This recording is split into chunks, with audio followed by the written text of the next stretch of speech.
જય માતાજી, જય શ્રી કૃષ્ણ મિત્રો। આજે આપણે જોઈશું એવી અનેક વસ્તુઓ કે જે આપણા ઘરના સુખ, સંપત્તિ અને શાંતિ ઉપર અસર કરે છે। એવી નાની નાની બાબતો આપણે જાણતા જ નથી।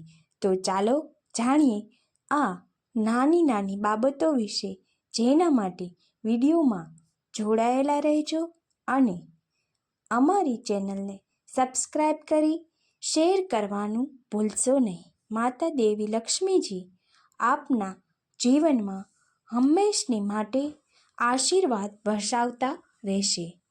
તો ચાલો જાણીએ આ મહત્ત્વની બાબતો। ઘરની નાની નાની વસ્તુઓ પણ આપણા જીવન પર અસર કરે છે, કારણ કે આ વસ્તુઓ ઉર્જા સાથે સંબંધિત છે। કેટલાક ઉપાયો તમને સકારાત્મક ઉર્જા સાથે જોડે છે, જ્યારે કેટલાક તમારા પર નકારાત્મક અસર કરે છે।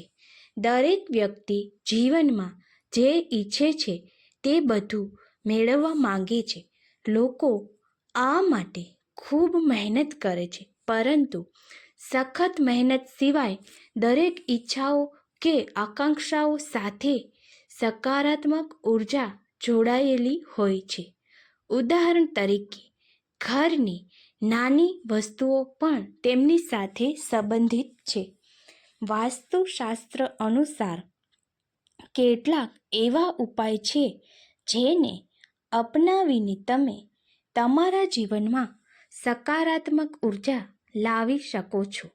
આ સકારાત્મક ઉર્જા તમને ન માત્ર ધનવાન બનાવશે, પરંતુ તમારા જીવનમાં ખુશીઓ પણ લાવશે।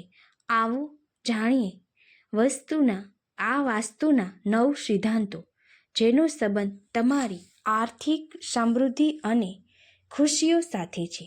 પૂજા સ્થાન પર સવાર સાંજ ગાયના ઘીનો દીવો પ્રગટાવવાથી વાસ્તુ દોષ દૂર થાય છે અને ઘરમાં સુખ શાંતિ આવે છે। ખાસ કરીને તમારે સાંજના સમયે દરવાજા પર દીવો કરવો જોઈએ। તેનાથી તમારા ઘરમાંથી નકારાત્મકતા દૂર થઈ જાય છે। પલંગની નીચે પગરખાં અને ચપ્પલ ન રાખો।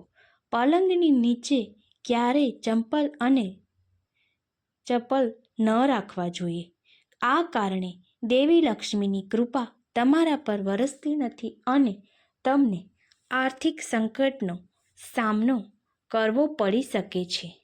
પગરખાં કે ચપ્પલ હંમેશા દરવાજાથી દૂર રાખો। જો શક્ય હોય તો જૂતા અને ચપ્પલ હંમેશા સુરેકમાં જ રાખો।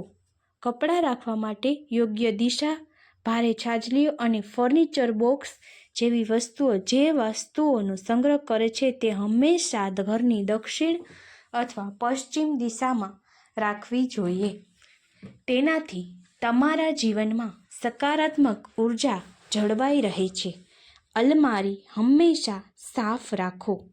ઘરમાં સકારાત્મક ઉર્જા બનાવી રાખવા માટે તમારે હંમેશા ઘરની અંદર શંખ ફૂંકવું જોઈએ। તેનાથી ઘરની અંદરની તમામ ખામીઓ દૂર થઈ જાય છે। તમારે ઘરમાં સવારે અને સાંજે બંને સમયે શંખ વગાડવો જોઈએ। આ છોડને તમારા ઘરના આંગણામાં ન લગાવવો। તમારે તમારા ઘરના આંગણામાં એવા છોડ ક્યારેય ન લગાવવા જોઈએ જે દૂધ આપે છે। તમારે તમારા ઘરના આંગણામાં કાંટાવાળા છોડ ન લગાવવા જોઈએ।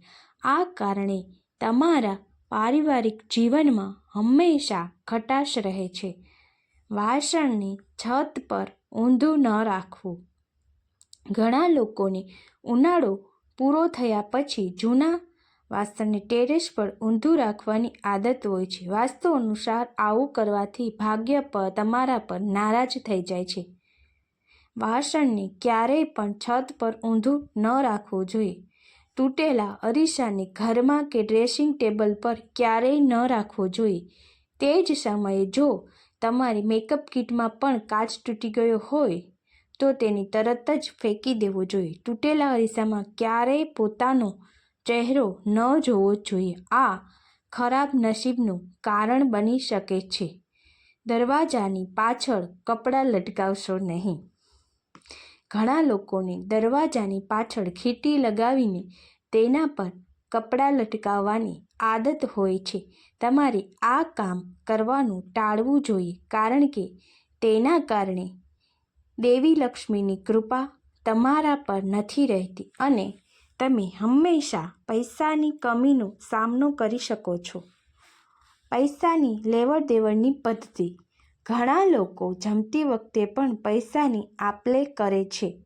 પૈસાની લેવડ દેવડ સાથે જોડાયેલી આવી આદતો તરત જ છોડી દેવી જોઈએ, નહીં તો દેવી લક્ષ્મી તમારાથી નારાજ થઈ શકે છે. પૈસાની લેવડ દેવડ 5 આંગળીઓથી થવી જોઈએ. આ તમને આર્થિક પ્રગતિ પ્રાપ્ત કરવામાં મદદ કરે છે. મિત્રો, આશા રાખું છું આજના આ વિડીયોમાં આપવામાં આવેલ માહિતી આપને પસંદ આવેલ હશે.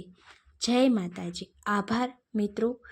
આવા અનેક વિડીયો વાસ્તુને લગતા જોવા માટે આપ અમારી ચેનલને સબસ્ક્રાઈબ કરો, લાઈક કરો અને શેર જરૂર